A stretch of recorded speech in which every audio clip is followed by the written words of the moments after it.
Hey everyone! In this video, we will show you how to add codes into Tradingview using PineScript. This way, we can include custom indicators or strategies on our chart.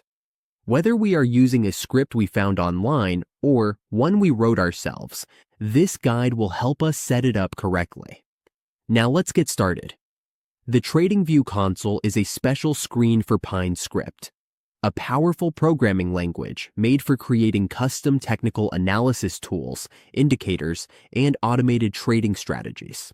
It allows us to build, backtest, and visualize custom studies directly on Tradingview charts. Let's move on to the tutorial, and we will guide you so you can follow along even if you are new. First, open your browser, go to tradingview.com. Once you are on the page, make sure your account is logged in. To access the coding area, we need to go to the chart.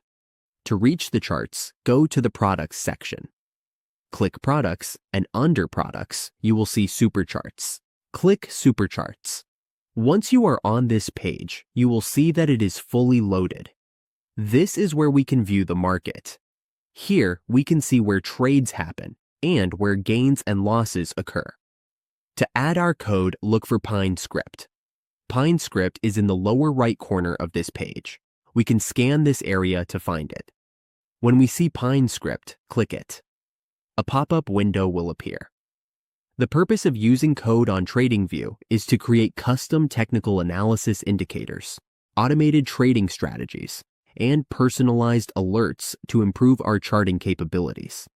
It allows us to automate analysis, backtest ideas against historical data, and visualize specific market conditions, such as custom signals.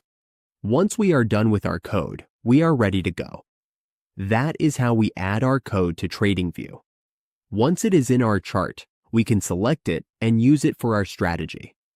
Just a reminder, always test everything before using it live.